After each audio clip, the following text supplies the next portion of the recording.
j'espère que tu vas bien aujourd'hui. Je voudrais parler avec toi d'un sujet qui me touche beaucoup, qui est le sujet du monde astral. Je voudrais vérifier avec toi, dans le fond, partager avec toi mes connaissances sur le monde astral, le haut astral et le bas astral. Pour moi, le monde astral, ça a plusieurs couches et c'est comme l'océan.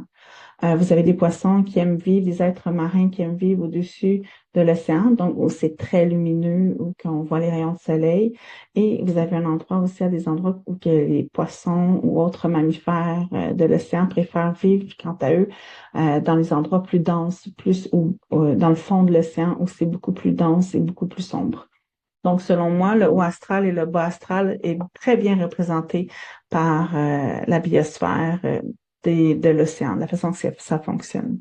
Donc, pour moi, le bas astral, c'est une couche qui est très dense, qui est une couche où c'est qu'il y a toutes les mémoires collectives, les émotions lourdes, les émotions stagnantes, les blessures non digérées, les pensées obsessionnelles, destructives, les égrégores, etc. On peut retrouver aussi des entités errantes, des fragments d'âme désincarnés, des présences qui ne sont pas alignées avec l'amour véritable. Souvent aussi, ça va être des projections ou des formes d'énergie qui sont souvent trompeuses, qui émettent la lumière divine et qui aiment beaucoup manipuler, malheureusement.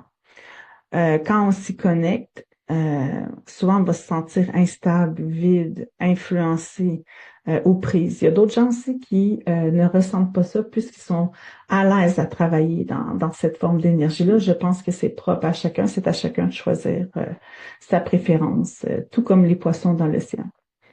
Donc, c'est souvent en résonance avec la colère, la peur, le besoin de réponse constant,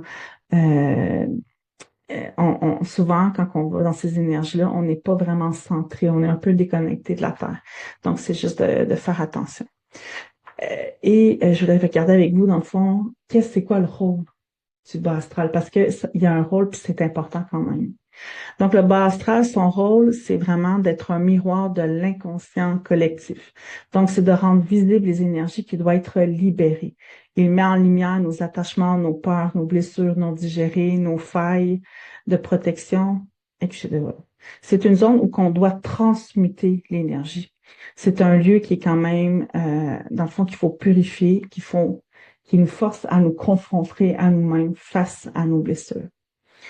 Souvent, on y va en conscience, on peut y aller bien protégé, avec une intention de vouloir se nettoyer, de vouloir être accompagné ou accompagner un homme perdu qui est tout à fait légitime dans le fond. C'est juste qu'il faut être bien protégé et bien ancré pour pouvoir le faire.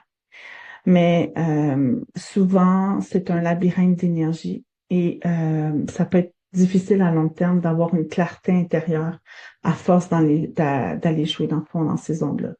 C'est pas de savoir si c'est bien ou mal, voyez-vous, de vous canaliser sur le bas astral. C'est de savoir est-ce que c'était en alignement avec vous, est-ce que vous êtes à l'aise, est-ce que vous êtes bien. L'opposé existe, bien sûr, comme dans toute chose, il y a une polarité, donc il y a toujours deux médailles, deux côtés à une médaille. Donc, le haut astral, c'est une fréquence qui est un petit peu plus pure, plus stable, plus douce. Souvent, on réside les guides de bienveillants, les êtres de lumière, les enseignements, les présences galactiques. On a aussi les fragments des âmes évoluées. Donc, souvent, quand les âmes sont en évolution avant la réincarnation, aussi, ils souhaitent communiquer avec, accompagner, dans le fond, en guidance, les êtres qui sont sur cette terre. C'est à cet endroit-là qu'on va les trouver. Certains médiums vont préférer aller canaliser le bas astral. De mon côté à moi, je préfère toujours aller canaliser les âmes qui sont dans le haut astral. Donc, les âmes qui sont en éveil, les âmes qui sont en évolution, mais à chacun de savoir qu'est-ce qui est en alignement avec toi. Même si tu es capable de le faire, tu dois dire non. Donc, moi, je suis capable de canaliser dans le bas astral, mais je ne veux plus. J'ai pris la décision.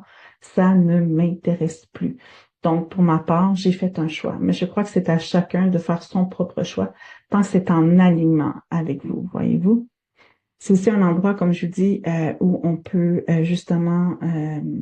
c'est un endroit silencieux, c'est un endroit où on sent cet amour inconditionnel nous envahir. C'est un endroit aussi qui nous permet de ressentir une amour conditionnel, mais de nous libérer aussi. Les deux endroits sont quand même importants, dépendant du travail que tu souhaites faire. Le haut astral, c'est une reconnexion sacrée. Ça nous aide à nous souvenir à qui nous sommes, qu'est-ce qu'on ressent, notre lignée d'âme, notre famille d'âme, nos origines célestes, nos origines galactiques, notre sagesse intérieure, Ça nous permet aussi de voir le pont vibratoire entre notre cœur humain et notre conscience divine. C'est un lieu de guidance, d'élévation, de guérison vibratoire. On peut y avoir accès souvent en canalisation lorsqu'on est bien aligné, à travers les aides de lumière aussi, et à travers les canaux lumineux, les médiums qui justement travaillent dans le haut astral. C'est une fréquence qui est très élevée, très profonde et qui révèle beaucoup de vérité. Mais comme je vous ai dit, c'est à chacun de choisir. L'eau astral, ça nous permet, comme je vous ai dit, d'être libre, d'être serein, d'être aligné. Tout est fait dans le respect, dans le libre arbitre de soi. Rien n'est jamais imposé ou poussé. Dans le bas astral, on y voit souvent avec une confusion, un doute, une fatigue. On devient dépendant de ce monde subtil. Dans le fond, on a une sensation de manque. Au début, ça peut devenir comme libérateur, mais ensuite, ça devient à long terme lourd.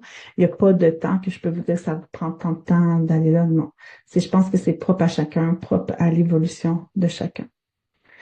Les guides de lumière, quant à eux, il faut comprendre aussi qu'ils vous forcent jamais. Ils vous respectent dans le libre arbitre. Ils vont jamais t'imposer quelque chose. Contrairement à ce qui se trouve dans le bas astral au niveau des entités, ben là, eux autres sont en général flatteurs. Ils s'imposent, ils sèment le doute, ils aiment créer des illusions hiérarchiques, de dire, ah, t'es tellement forte, t'es tellement bonne, qu'est-ce que tu fais là? Tu devrais faire telle chose, ou tu sais, des choses comme ça. Donc, on tombe vraiment dans des messages qui vont nourrir, je crois, un peu plus l'ego. Mais on a quand même besoin d'aller travailler dans cette zone-là pour aller travailler nos blessures intérieures aussi. C'est ça. C'est un moment qui était important de savoir.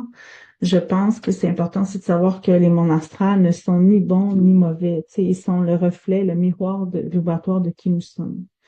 Donc, si vous y allez avec une clarté, avec un amour et que vous êtes enraciné, lorsque vous allez décider de descendre dans le bas astral, vous allez automatiquement travailler vos blessures. Vous devez juste vous assurer que vous ne l'apportez pas avec vous. La lourdeur de cette énergie-là, dans le fond, c'est de vraiment d'aller chercher ce que vous avez besoin d'aller chercher et ensuite de remonter votre taux vibratoire. Donc, j'espère que ça a pu vous aider, puis ça a pu vous aider aussi à réfléchir un petit peu.